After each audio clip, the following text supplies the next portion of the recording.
Muito bom dia, queridos ouvintes, para mais um Marcante Entrevistas. Hoje eu estou com a minha mesa completa, minha mesa predileta, que eu vou dizer que não há debate melhor que com meus amigos Gilberto Caldas e Nebuga Brasil. E hoje nós vamos trazer um tema muito atual, muito complexo e que a gente não sabe onde vai parar, que é a inteligência artificial, que, infelizmente, com as suas vertentes possíveis para o mal, né? Que são para os crimes, para tantas outras coisas, fabricação de artefatos, que, enfim, a IA está aí para responder tudo, para o bem e para o mal. E a gente vai ver até onde isso pode prejudicar, até onde isso é verdade.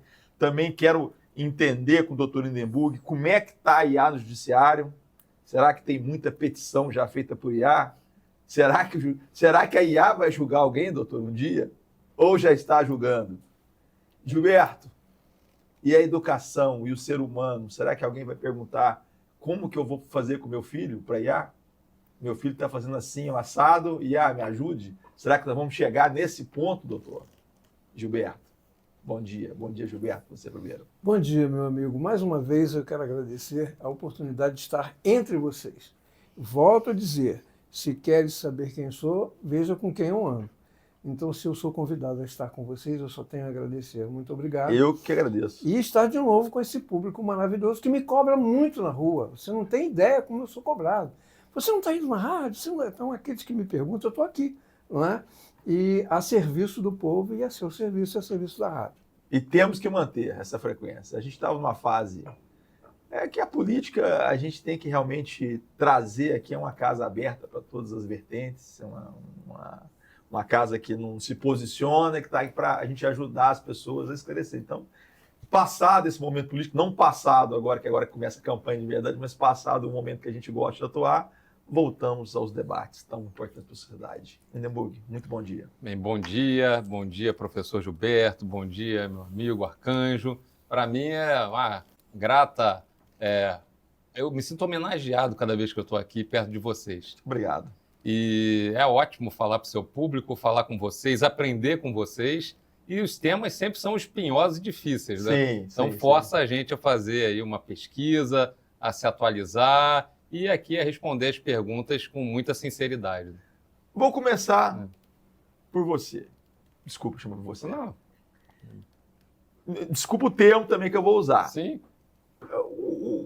O direito, o advogado são seres de todos os universos e o judiciário tem tudo quanto é tipo de problema, a vida como ela é e a vida que é levada ao judiciário, tem de tudo. O senhor vê,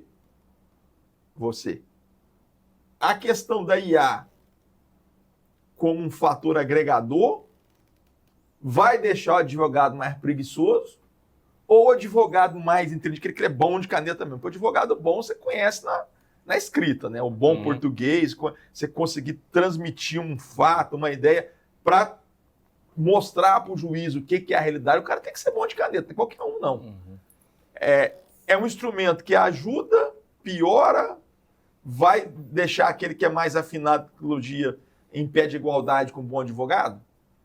Olha, eu tive um professor, saudoso professor, desembargador Silvio Capanema, que ele dizia nas suas aulas o seguinte, dizia, ninguém segura o futuro.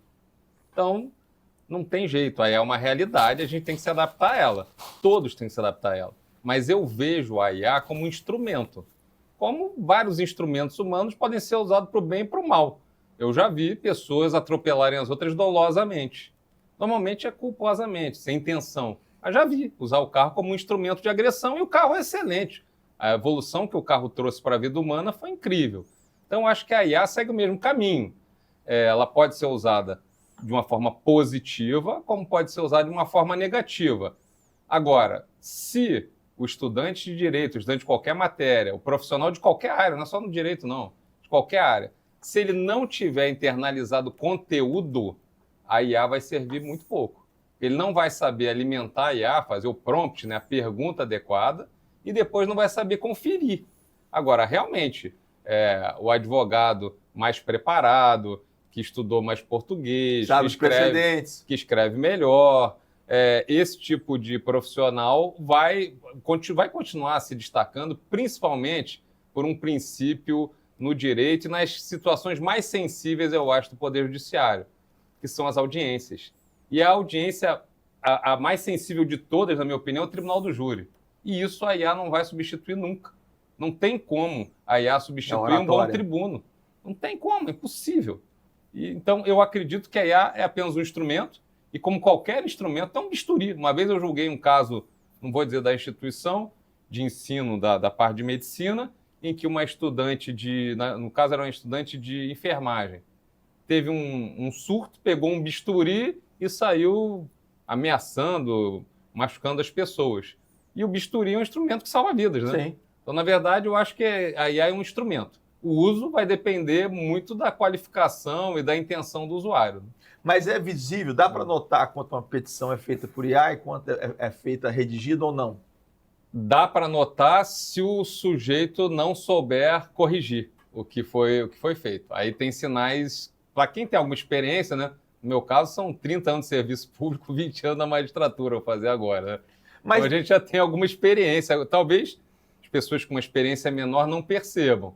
Eu, que já tenho alguma experiência, não é igual do meu professor aqui, mas aí já tenho alguma bagagem. A gente bate o olho e sente. É um fator depreciador?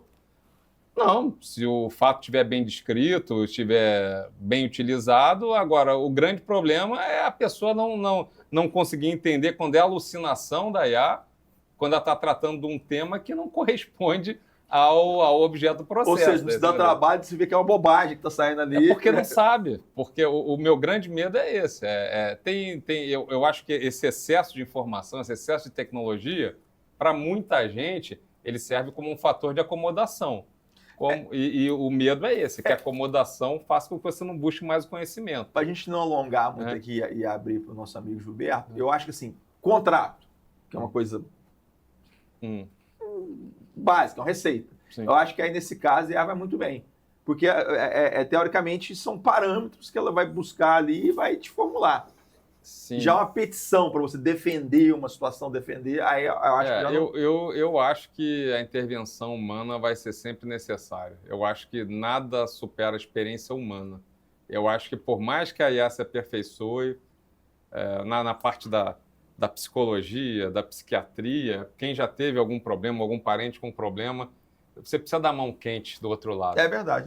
Não tem como a IA te fornecer isso. E essa visão humana, a IA não vai ser capaz de te dar essa...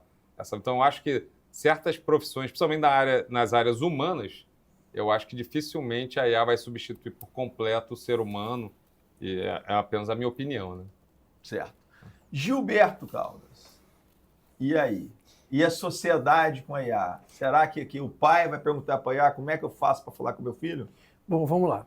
Eu queria destacar 2 palavrinhas para que a gente complemente com elas depois. Uma é singularidade e outra é infalibilidade. Tá? As sociedades passaram por várias revoluções. A primeira foi a do ouro. E o Brasil, lamentavelmente, perdeu essa oportunidade. O ouro como lastro para a emissão de moedas, então para o crescimento da própria sociedade local ou regional. Nós perdemos, porque o nosso ouro todo ia para Portugal.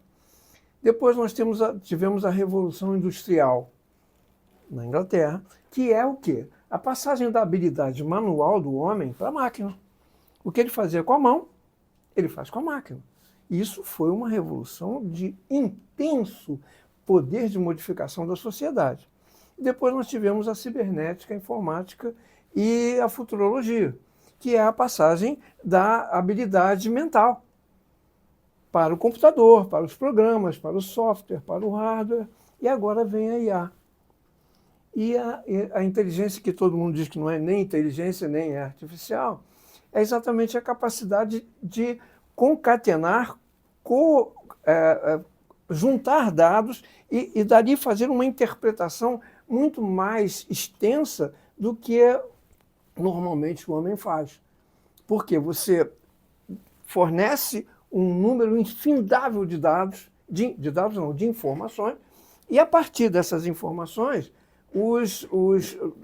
todo aquele processo, porque ela não é composta de um elemento só, são vários elementos que compõem, que é o algoritmo, essa coisa toda. Então, eles fazem uma ideia mais concentrada com maior número de informações. E nós estamos perdendo também, porque somos reféns. Mas, como o doutor fechou de uma forma brilhante, nós temos a pessoalidade, a singularidade, que é o detalhe do ser humano. Na educação, por exemplo, você jamais vai prescindir do professor. Jamais você vai prescindir do educador com todas as ferramentas que você tem à sua disposição. E a inteligência artificial, ela vai ajudar muito. Por exemplo, o tempo que o professor perde para fazer uma correção de prova, se for uma prova objetiva, ele entrega a IA. O tempo que ele leva para fazer programação de aula, ele entrega a IA. Hélio, não estou falando do lado do instrumento, mas assim, a IA hoje, se você perguntar sobre um crime, ela te responde? Eu nunca testei. Como falsificar um troço? Ela vai responder ou não? Assim, pelo que eu tenho informação, inclusive nos grandes centros de acadêmicos do mundo, né? Harvard, Oxford, tem filtro. Existe um filtro e justamente a responsabilização é nesse sentido. A tendência atual é você pegar toda a cadeia de criação, de negociação que envolve a IA e responsabilizar essas pessoas. E no Brasil você já tem uma normatização para isso, apesar de não ter uma normatização específica, né? O pessoal aqui no Brasil busca muito a especificidade, mas a nossa legislação é muito rica. Nós temos elementos para responsabilizar, sim. Ainda não vi nenhum caso concreto comigo. Lá fora já tem.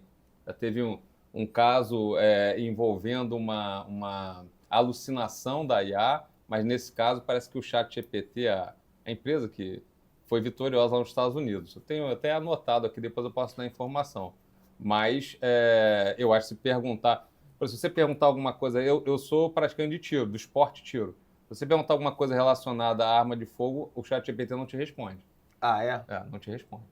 Isso aí Então já tem as barreiras. Eu perguntei, uma vez eu estava num local que poderia trazer algum equipamento fora do Brasil, do meu interesse, ele falou, essa informação não posso te dar, porque ela envolve... Mas eu falei, não, mas eu sou esportista, não vou cometer nenhum crime. É um esporte. Mesmo assim, então... Que bom, então já tem barreiras, né? Existe. Agora, doutor, como que a gente tem uma legislação praticamente do século passado, em muitos quesitos, né? Na maioria. A maioria. Como é que a gente vai legislar com legislações do século passado, com leis do século passado, a IA da atualidade?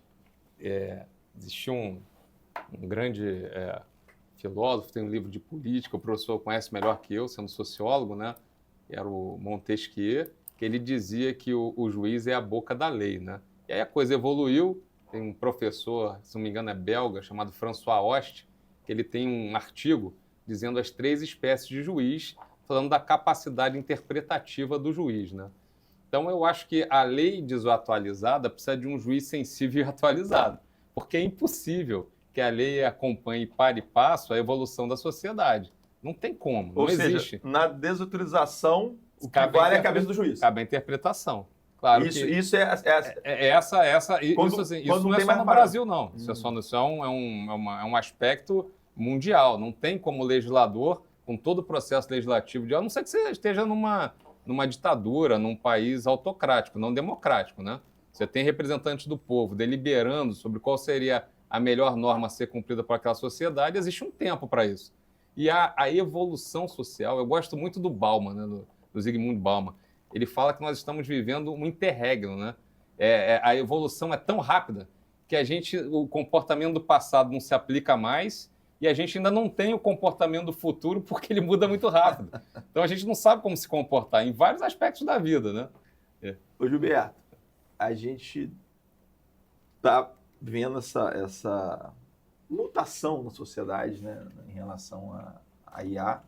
Realmente é uma coisa assim, chega a ser assustador. Eu fui num evento agora da MediaCom, que é as associações de rádio e TV do Rio de Janeiro, e aí mostraram um case lá, fizeram 24 horas uma programação de uma rádio, 100% IA. Desde as músicas, desde a forma do locutor falar, Por exemplo, você tem isso eu não sabia, até que voltei com esse negócio na minha cabeça. Você faz uma enquete, tipo da voz, idade da voz, perfil da voz, o estilo, se é mais ou menos eloquente, e joga tudo lá e ela te entrega até o sotaque. Regional. Inclusive, assim, citou um case, até que os profissionais de rádio não ficaram tão preocupados, porque se você pode clonar a sua voz, eu posso colocar um robô com a minha voz aqui fazendo o que eu faço diariamente. Quase que imperceptível. Na sua opinião, até onde isso vai? Positivo, negativo? No universo humano da coisa. Tudo que a sociedade cria tem sempre prós e contras, né? E é como o doutor colocou muito bem, a legislação, ela vai atrás, ela segue as inovações, ela não é capaz de antecipar como a polícia com o crime. Não é? O crime acontece, a polícia vai atrás, ela não pode antever a cabeça do criminoso. Em psicologia tem uma coisa chamada caráter, que é componente da personalidade, que é a característica de cada um. Você conversa com uma mãe que tem 5 filhos, ela chega em casa e tem alguma coisa errada. Ela é capaz de dizer, eu sei que foi o arcanjo. Por quê? Porque a característica do arcanjo é daquele tipo de comportamento. Então, veja bem como isso é válido. O sujeito faz uma programação de rádio. Como é que a IA faz isso? Ela pega todas as informações, faz uma análise, faz uma retrospectiva, faz um filtro e diz, olha, o melhor tipo de voz é a voz aveludada para esse tipo de horário. Se você me permitir, eu tenho um exemplo muito interessante que eu conto sempre. Eu fiquei muitos anos na Rádio Agulhas Negras, né? E a minha voz é jovem, doutor. E um dia eu fazia televisão e rádio ao mesmo tempo.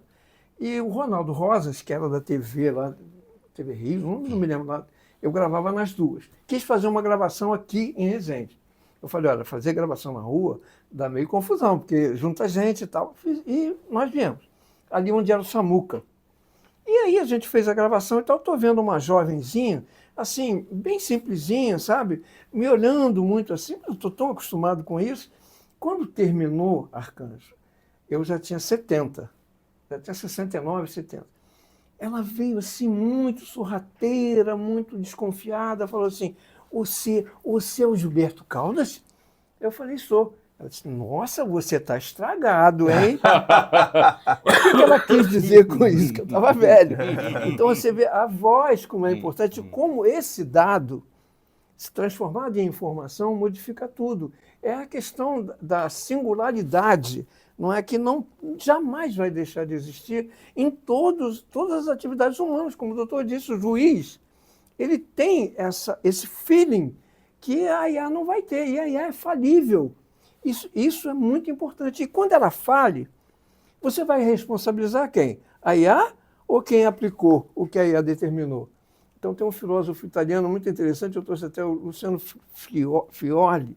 Em 1990 ele fez um livro chamado A Filosofia da Informação, onde ele analisa exatamente a necessidade da ética e da moral na aplicação dessas novas ferramentas, desses novos instrumentos que são colocados à nossa disposição. Porque tudo que acontece tem prós e contras, não é?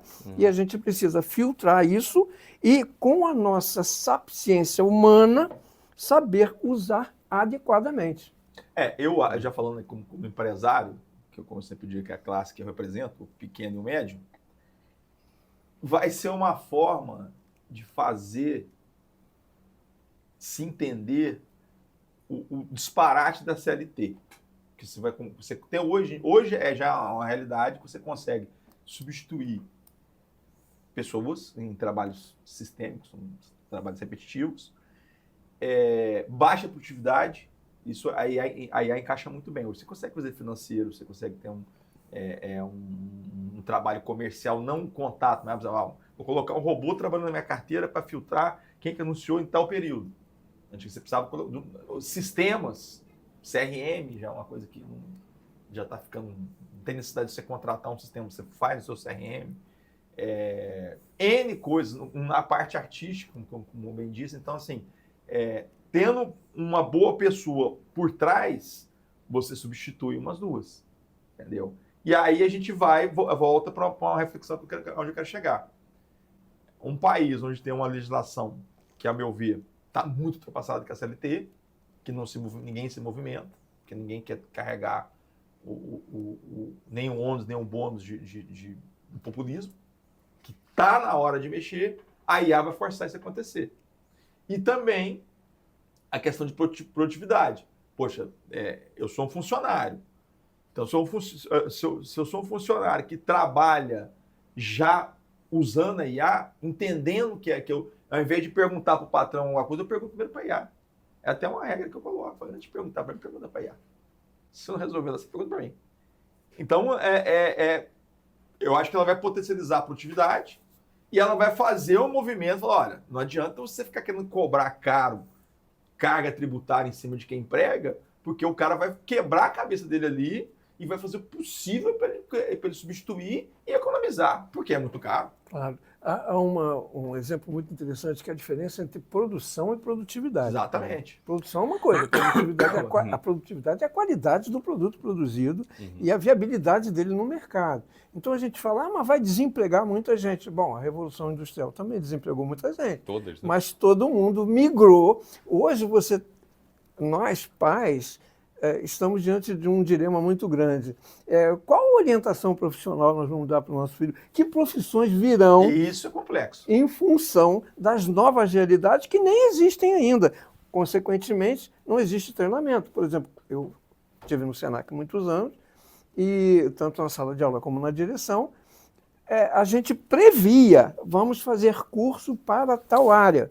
Então a gente ia lá, levantava todos os atributos, todas as necessidades, todas as exigências da área e montava o curso para preparar o pessoal. Mas e agora? Como é que você vai montar o quê, como, de quem? Exato, vai mudar. Deixa eu chamar os comerciais, eles não vão estar com essa parte acadêmica e com treinamentos, que eu acho que esse universo vai verticalizar em todos os sentidos, inclusive em tempo. Mas a gente voltamos já. Voltamos. Estou aqui num debate sobre IA, com o meu amigo sociólogo Gilberto Caldas e com o juiz Dr. Lindenburg, e a gente está aqui falando da IA na vida, no dia a dia, no direito, na vida social. E agora a gente estava levantando como é que vai ser a formação acadêmica, como é que vai ser os treinamentos, como é que o universo do ensino vai se comportar com a IA. E o Gilberto estava citando alguns casos. Gilberto, na minha opinião,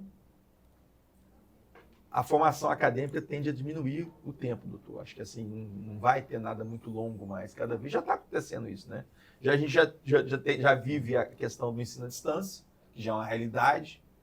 Antigamente, se você achava que era uma coisa que não fazia muito efeito, né? Lembra do telecurso, segundo grau, aquela coisa que... Enfim. Agora já é uma realidade que você consegue ter uma aula ao vivo, você consegue fazer uma prova ao vivo. Até outro dia estava fazendo um negócio de reciclagem da minha CNH, foi toda online. E eu acho que a realidade online já é fato. E a questão da estruturação do ensino, Gilberto, o que você acha que vai... Porque o que acontece? A educação é modificação de hábitos e atitudes, né? Então você precisa de informação. Você tem o dado, que é uma coisa, a informação é outra. Isso aqui é um dado.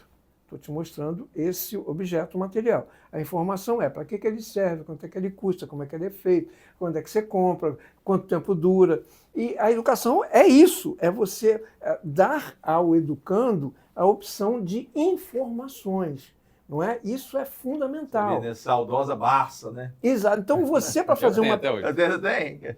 Você, para fazer uma pesquisa, você para ler Machado de Assis, para ler Olavo Bilac, para ler, enfim, Camões, você tinha que ir ao Real Gabinete de Português de Literatura no Rio de Janeiro, lá na Presidente Vargas. E num emaranhado de livros e de escadas, porque os livros eram justapostos, você tinha que consultar. Hoje você pega a síntese do pensamento dele. O que a IA faz pega lá de forma objetiva. O que a IA faz é isso. Ela pega a síntese do pensamento dele e ela oferece para você. Então você fica munido de muito mais informações, muito mais rapidamente. É o que você está dizendo, diminui o tempo de aprendizado e a facilidade do acesso. O que pode ter o outro lado também. não é? Que é o generalista. Você tem o especialista e tem o generalista. Que eu acho que o generalista hoje faz mais sentido. É mais necessário, porque a rapidez dos acontecimentos... Ele consegue fazer uma coxa de retalhos rapidinho. Eu penso assim, com todo respeito, um pouquinho diferente. Porque nos assuntos que eu conheço, e não é falta de modéstia, não, a gente tem que ser realista. Teve que afundar. Tem assunto que a gente conhece. Eu entendo de arte marcial, trabalho com isso desde 6 anos de idade. E estou nessa área do direito desde 92. Então, se eu não aprendesse alguma coisa, seria o incomum, né? Como você aprender. Eu acho ela incompleta. Toda vez que eu acessei e perguntei, as informações eram extremamente claras. Isso pode melhorar? Pode. Mas o grande problema da educação que eu vejo é essa. Se você não criar no aluno habilidade, e essa habilidade, até hoje, eu não vi método melhor que o jesuítico, que é um professor na frente lá do quadro, expondo e perguntando, indagando e passando a sua experiência além do conteúdo. Ao vivo ou online, você acha que faz diferença? Eu acho que faz. Eu acho que ao vivo é mais efetivo. Sem dúvida. Eu acho. Sem dúvida. É a questão da troca de energia. Nós somos energia. É verdade. Sem dúvida. Então, assim, olho no olho. Olho no olho. O que o doutor está dizendo é exatamente isso. É a necessidade do educando, ou do pesquisador, ou do leitor, fazer o filtro. Mas, por um lado, desculpa te cortando. O melhor professor, os melhores professores estão no Sudeste e em lugares muito restritos. Mas ele online ele consegue falar lá no Amapá. Para quem não tem, acho que é mais democrático. Eu não estou dizendo que é de todo ruim. É igual a comida transgênica. O que é melhor? Você comer um orgânico ou um transgênico? Se você pode, orgânico. Mas sem agrotóxico, vai te fazer muito melhor. Agora, se você não tem, para os lugares que você não tem oferta de alimento, é melhor dar um transgênico do que não dar nada. Você é um sujeito morre de inanição. Então, para quem pode, para quem tem meios, o ensino presencial é 1000 vezes melhor. Não tem diferença. Como aluno e como professor, não sei se o senhor concorda. Claro. Mas... Você lembra do Enéas? O senhor lembra do Enéas? Lembro. Eu me lembro de uma frase dele que é antológica. Estava se falando de escola, não? O cara que não vai à escola. Aí ele respondeu assim, é melhor a escola do que a não escola. De qualquer maneira. É melhor a escola, de qualquer maneira que ela venha, não é o que o doutor está dizendo. Eu já penso um pouquinho diferente. Assim, eu já me acostumei, que nos últimos anos eu fiz Na verdade, eu tinha muito preconceito desses treinamentos da atualidade e de forma remota. Sempre achei uma bobagem e estava muito errado. E eu fiz um de 8 meses. Entendeu? E era 2 horas todo dia, eu tinha que parar, assim. Hoje eu me condicionei, eu não vejo necessidade de eu ir até São Paulo para ter uma aula, uma palestra, porque eu acostumei. Eu consigo... Mas olha aqui, você é um profissional de sucesso, um empresário de sucesso, você tem disciplina, você aprendeu que tem que ter disciplina, que tem que ter constância. Sim. Eu tenho certeza que 90% que compraram esse curso aí não fizeram como você fez. Pode ser. Aposto. Pode ser. Não faz. E eu tenho exemplos disso, assim, de observação. Não faz. E você estando inserido, tem gente que precisa... O professor vai falar melhor que eu, que é psicólogo, sociólogo. Mas você precisa se sentir inserido num grupo. Tem gente que precisa disso para poder... O grupo faz ele caminhar. Começa, é aquela história, né? Começa a andar aqui. Eu conversando com vocês, eu saio daqui maior do que eu entrei. Se eu tivesse uma roda de conversa com pessoas que não tivessem essa capacidade, eu não teria conseguido agregar esse conhecimento. Eu acho que o grupo é importante, sim. Nós somos seres gregários, sim. Nós somos seres de bando, não adianta. E essa experiência do doutor, eu tive no ar. Eu tinha um programa na rádio chamado Opinião. Então eu pegava um assunto, eu não dava a minha opinião, e convidava 5, 6 pessoas, um padre, um espírita, um protestante, um professor, um médico. Eu lançava o assunto. E cada um deles dava a sua opinião. Não tinha réplica nem tréplica, não tinha discussão. Cada um respeitava a opinião. Quantas vezes eu saí de lá com a minha opinião mudada? Exato. Quantas vezes, cara, eu pensava diferente sobre isso. Eu não tinha essa informação. Eu tenho uma opinião até no perfil, no particular. Eu acho assim, quando é uma palestra, você vai escutar, não é para você não é um treinamento. No treinamento, eu acho que ele online ele funciona muito bem, quando é coisa sistêmica. 2 e 2 são 4, faz assim, você entendeu? Busca esse método aqui, tá? Aí funciona. Agora, quando é uma palestra, quando é uma pessoa qualificada, aí eu acho legal realmente ser presencial. Que aí você sente a energia, você vê a pessoa falar. Mas eu acho que tem a peculiaridade da sua área. Eu acho que Pode ser. Cada área vai ter as suas características. Pode né? ser. Assim, na sua área, acho que, como é uma situação talvez muito técnica, né, de números, eu não sei muito bem qual foi o curso que você fez. Mas, por exemplo, medicina. Eu fiz uma cirurgia agora recentemente, né? E o médico é espetacular. Posso até falar o nome dele, se autorizar. Claro. Doutor Aloysio Damasio, um abraço. Conheço, ele é maravilhoso. E a anestesia era local e ele ficou me contando as experiências dele, eu as minhas para ele. O que eu aprendi Já me operou também. O que eu aprendi naquela cirurgia, você não tem ideia. Como é que você substitui a experiência de um homem desse? Não tem jeito. Não tem como. Esse não pode ser generalista, ele tem que ser especialista. Especialista, sim. Não é como o doutor. O doutor não pode ser generalista no direito. Ele tem que ser especialista, ele tem que conhecer o máximo possível para embasar as decisões que ele tem que tomar. Não é? Agora, é preciso que a gente entenda uma coisa: o cérebro humano é muito safado e sem vergonha. A gente não gosta de sofrer. Então, eu só quero ouvir aquilo que me agrada. Então, mesmo no presencial ou como é que chama? Online. No online, não é? O cara está fazendo uma palestra, mas se ele tem uma ideologia diferente da minha, ele diz alguma coisa que não me agrada, eu deleto. Não é? Eu deleto, eu não quero ouvir isso. Me interessa ouvir o que me dá prazer. E no online se adianta, né? Porque adianta. Então a gente tem que tomar muito cuidado, é o chamado filtro. As informações são colocadas ali dentro, não é? Com ideologia, com erros, com tendências, e tem. Porque quem é que põe aquilo ali? É o ser humano. Então ele põe um pedaço dele ali. Aí essa mistura que dá essa salsicha, que é aquela misturada toda que dá, você precisa filtrar isso quando você usar a IA. Você precisa filtrar. Bom, peraí, isso aqui não é que não me faça bem, o que eu não gosto, o que eu ideologicamente seja contrário. Que você tem que ouvir mesmo o contrário. E muitas vezes o contrário vai fazer mudar a sua opinião, não é? Sabe o que o senhor falou é muito interessante. Eu fiz um curso na EMERD, o professor Sérgio Branco, talvez no Brasil seja um dos maiores especialistas nesse direito de inteligência artificial e coisas relacionadas a essa área. E ele contou um caso americano em que fizeram, através de inteligência artificial, um modelo para medir perfil criminal das pessoas. E descobriram que havia uma discriminação na IA. Porque quem alimentou a IA alimentou com seus preconceitos. Exatamente. Com as suas ideologias. Deixa de ser um ponto de vista de alguém, não é uma coisa ampla. Sim. Agora, eu acho que tudo isso que está acontecendo agora na atualidade vai nos fazer valorizar as grandes mentes do passado. Né? Você imagina como que os pensadores, os grandes filósofos, os grandes juristas, os grandes cientistas, com tão pouca informação, conseguiam fazer tanto, né? Como é que essas pessoas têm que ser valorizadas? Né? Porque elas são a nossa base. Mas eu acho também que tem uma questão da nossa visão sobre eles. Porque a gente tem um arcabouço já de conhecimento que às vezes a gente interpreta o que eles acharam e não necessariamente eram o que eles realmente estavam achando naquele contexto histórico e temporal. Porque a sociedade mudou demais. Várias interpretações, até religiosas, fora de contexto, não tem o menor sentido. Então, eu acho que tem um pouco da nossa capacidade que foi muito alargada. O volume de informação que a gente tinha em 75, se for comparar para hoje em dia, parece que são 2 anos de informação. Mas você sabe o que a IA se tornou um instrumento muito positivo e que é gostoso de ver história, né?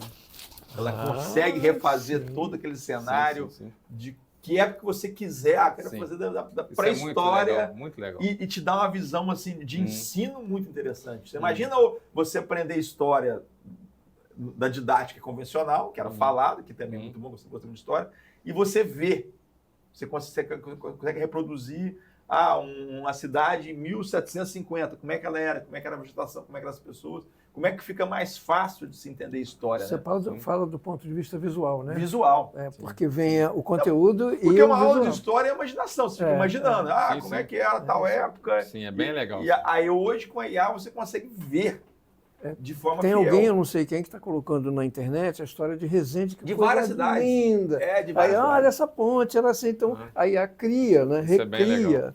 Isso é muito importante, porque nós somos os sentidos, né?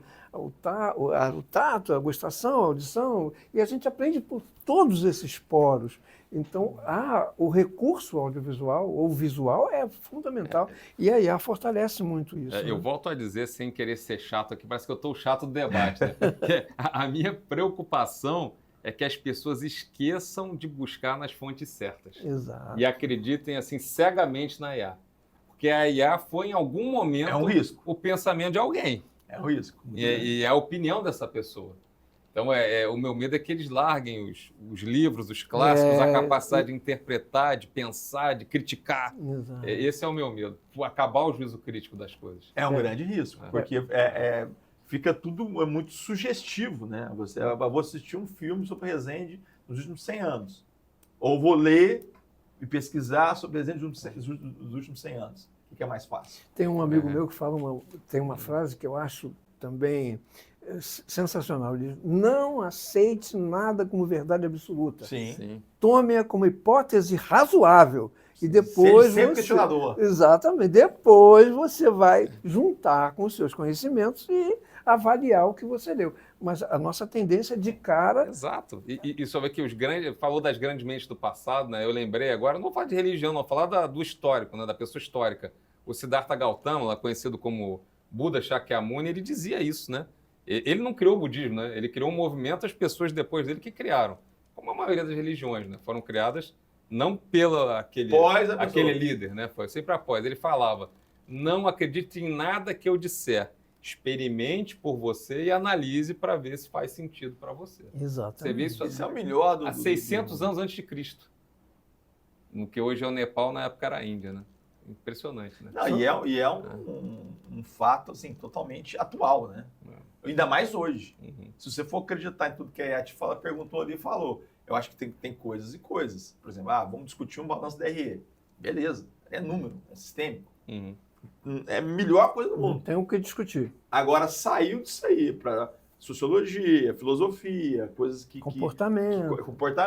Aí você já vai cair numa seara totalmente incontrolável e... Estão dizendo que esses procedimentos podem até analisar emoções, analisar estados emocionais das pessoas. E pode, pelo comportamento. É aquele exemplo que eu dei antes. A mãe diz assim: foi ele. Porque é a característica, que é um componente da personalidade. A gente fala caráter de forma errada. Todo mundo tem caráter. Aqueles caracteres que marcavam as posses das terras, né? Eram caracteres. Então, dali veio, isso aqui é meu. E você tem uma característica, o doutor tem outra, eu tenho outra, ele tem outra. E aí, isso é importante. É você analisar quem escreveu aquilo, como aquilo está sendo enfocado, se bate com o que você já conhece, se não bate, se você pode avaliar, você pode acrescentar ou suprimir. Essa é a responsabilidade maior. Olha, agora eu posso falar categoricamente em relação ao meio empresarial. Se você não colocar a IA na sua vida empresarial, no seu dia a dia, você está morto. Não, no direito também. Não, os tribunais, todos os tribunais agora têm uma IA. Agora, assim, na vida empresarial, você está morto. Qualquer segmento. Você tem que colocar, não qualquer tem jeito. segmento. Entendeu? Por que os tribunais criaram as IAs? Porque, principalmente, os grandes escritórios de advocacia tiveram acesso antes de todo mundo, porque tinham meios para isso, né? E eu fiquei sabendo que tinha escritório que conseguia botar 800 petições por minuto. Se você não cria uma para você dar conta desse volume, claro que não é a IA que vai julgar, isso é proibido, não pode. Mas ela tem que te auxiliar como se fosse um assessor. Te dá uma síntese. Não, te dá uma síntese para você otimizar o seu trabalho, senão você não acompanha. Exato. Qual a maior reclamação do judiciário? Morosidade. É verdade. Você não consegue competir com isso. Os próprios órgãos públicos, por exemplo, foi na gestão de um outro prefeito, eu fui convidado para montar um departamento de gestão das informações municipais na Prefeitura de Resende. Qual era a filosofia do departamento? Ela tinha 3 gerências: estatística, geoestatística e economia. Você pegava a informação, geoprocessava, tabulava estatisticamente e analisava economicamente. Então, qual é o órgão público que não precisa disso? Sim. Você pegar, e isso era junto com a Dom Bosco, porque a ideia era que se levasse a mentalidade acadêmica para dentro da prefeitura. Então, eu tinha 3 gerências dentro da Dom Bosco, que era a gerência de geo, a gerência de economia e a gerência de estatística. Veja, nós tínhamos que coletar dados, ou seja, por exemplo, eu tinha que ter todos os dados de tudo que acontecia em Resende e dentro da prefeitura. Então, o prefeito queria, por exemplo, montar uma escola, politicamente era interessante para ele, no Alto do Espaço. Aí ele me consultava, eu tinha uma sala de situações, então eu projetava toda a realidade daquele bairro, as necessidades, as carências, as potencialidades, se havia possibilidade, se tinha rede de esgoto, se tinha água, se tinha número de alunos. A IA, eu tinha uma dificuldade enorme, porque eu tinha que ter um programa que lesse todas as secretarias. E você sabe que cada secretaria tinha um programa que interessava ao secretário.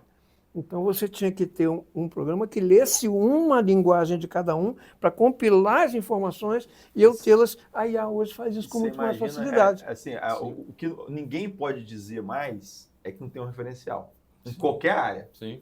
Então, se o cara faz uma bobagem muito grande, vamos falar de gestão pública, comete um erro muito grande, ou é desatento, ou é negligente, é porque ele, no mínimo, não teve capacidade de consultar uma IA ou de estruturar em torno. Sabe, eu acho que até para a gestão pública pode ser muito interessante. É fundamental. Você fala assim, com quantos anos eu preciso para colocar o saneamento em dia, vamos supor. Ela vai te responder. Mas eu tenho uma preocupação, voltando a ser o chato do debate. Teve um caso aí que foi famoso, veiculado, de umas advogadas lá, acho que da região norte ou nordeste, não me lembro bem, que colocaram, feito por IA, em letras imperceptíveis, um prompt para que a IA do judiciário fizesse com que os fatos articulados por ela fossem considerados como se os fosse melhores, em branco. E elas conseguiram isso, foi descoberto. E, obviamente, ela induziu a IA do judiciário a fazer com que elas ganhassem. O meu medo o meu medo é que as pessoas parem de buscar informações em fontes seguras e acreditem cegamente na IA. Esse é o meu medo. Porque se a IA errar, olha o dano. Imagina um gestor público se basear só na IA. Como eu disse, é um referencial. Porque desde que o homem é homem, desde que a gente tinha cidades-estados lá, baseado em qualquer cidade aí do nosso planeta, os dirigentes, os reis, os califas tinham seus conselheiros. Eu acho que a gente não pode prescindir de boas fontes de informação. A IA é um instrumento de informação, mas só se basear na IA eu acho que vai ser um risco muito grande. Então vamos lá. Numa sociedade como a nossa, que sofre com descaso de educação de décadas, mesmo... Vocês não acham que a IA, como único referencial, pode ajudar? Vou falar assim, você pega uma classe política norte e nordeste. Não estou querendo ser preconceituoso, não estou querendo depreciar ninguém. Mas a gente, você entende que esse é um fato, né? É um fato. Que a gente tem gestores nos rincões do Brasil, sem formação nenhuma, sem conhecimento, que não quer dizer que seja melhor ou pior, mas para uma pessoa que não teve acesso, não teve formação, tendo uma IA como referencial pode ajudar muito. Sim, é melhor do que nada. Foi o que o professor falou. É melhor. Não é, Gilberto? Mas o risco que se corre é de ele ter uma análise precária, né? É assim. Como disse o doutor, isso é um risco evidente dele ele não ter uma análise muito criteriosa, não ter nenhuma condição de uma análise mais profunda e tomar decisão. Mas deixa eu movimentar, mas assim, para quem não tem nada. Assim, entre não ter nada e ter alguma coisa. É o alimento transgênico, né? É ruim. Mas se você não ter nada, você não vai morrer de fome. Você consegue, pelo menos, teria. Vou organizar vamos falar aqui a grosso modo. Como é que eu organizo o consumo de combustível da prefeitura na cidade de 10 mil habitantes? Como é que eu vou fazer para fazer manutenção, entendeu? Isso é maravilhoso. Você vê que você podia... O meu medo na sociedade atual é a gente esquecer daquele princípio que é tanto orgânico quanto do planeta, que é a tal da homeostase. É o equilíbrio. Você tem um polo gelado e tem um deserto. E tem uma área de equilíbrio. Onde você vive melhor? É verdade. Na área de equilíbrio. E o que é pior, a sociedade tem um pêndulo. Ela vai lá no 8 e volta para o 80, para depois ela encontrar o equilíbrio. Voltando a essa questão da gestão pública. A gente sabe hoje que a burocracia, as amarrações, para comprar uma lâmpada na prefeitura tem que ter um processo. Você imagina num lugar que tem pouca gente com formação, que não tem quase ninguém, o tanto você, como é que eu vou fazer um processo para comprar lâmpada? Entendeu? Como é que eu vou... Então a gente começa a ter assim, possibilidades muito positivas aonde a qualificação e até mesmo a educação não chegou. Não, eu concordo, mas eu acho que o gestor não pode prescindir da educação formal. Se apoiar totalmente. Eu acho que se ele tiver meios, ele tem que buscar, como tem esses cursos aí oferecidos nos municípios aí, Brasil afora. Se o professor desse um curso, eu acho que ele deveria ser acessado para passar informação.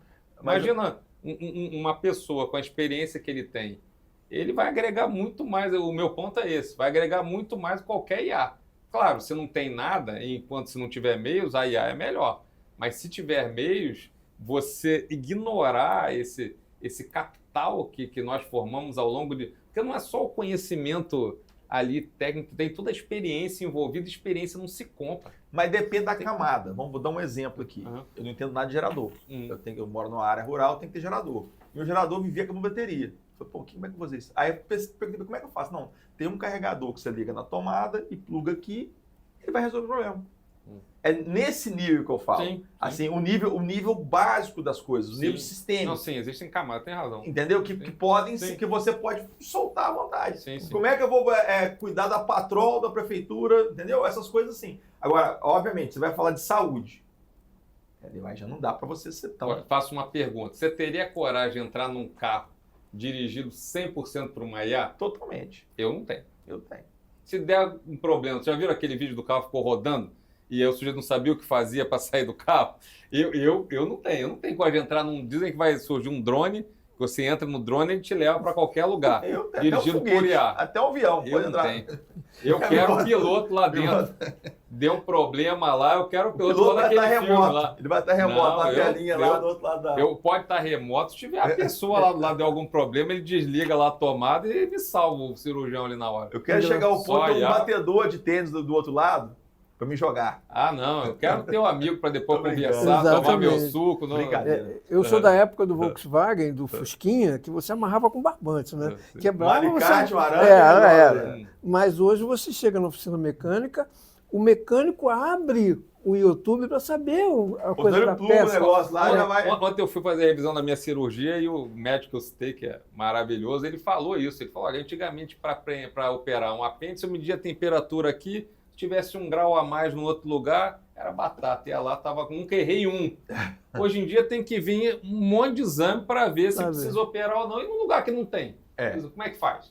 E o profissional aprendeu a fazer? Meus amigos. O Senac, só para completar o raciocínio, o Senac tinha uma proposta muito interessante. Tinha cursos de formação, qualificação e aperfeiçoamento. Então, mesmo para você operar um sistema simples como esse que você colocou, de administração de pessoal, você tem que ter informação. Qualificação e aperfeiçoamento é posterior que você tem que fazer, para você poder fazer essa análise, não é? Acho que vai chegar, o tempo já chegou dos gestores de IA. Exatamente. Isso que vai formar. Exatamente. Meus amigos, infelizmente, nosso tempo acabou. Acho que a gente poderia conversar por horas e horas e horas.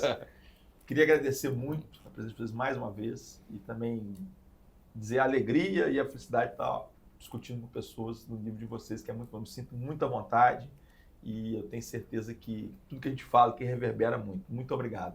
Gilberto. Eu que agradeço estar com o doutor, estar com você, estar na rádio, não é? Nessa rádio que presta um serviço extraordinário para toda essa população. É muito interessante, muito bom, é muito agregador. A gente sai daqui com uma energia diferente, não é, doutor? Sim, a gente eu troquei energia com o senhor, troquei energia com ele, troquei energia com a Bud, troquei energia com a energia da rádio. Isso é muito importante. E a gente carrega isso o resto da nossa vida. Eu é que agradeço. Muito obrigado, de coração. E digo aqueles que me cobram na rua. Cobra do Fernando. Não pode cobrar. Amigo Nemburg. Eu agradeço estar aqui com vocês. Para mim é uma alegria. Eu me sinto aqui... Na verdade, o autor Mark Twain, ele dizia que você deve fazer do seu dever o seu lazer, né? Para mim, estar aqui é um lazer. Eu estou aqui feliz e à disposição para sempre que vocês precisarem. Muito obrigado. Pessoal, até a próxima semana. Muito obrigado.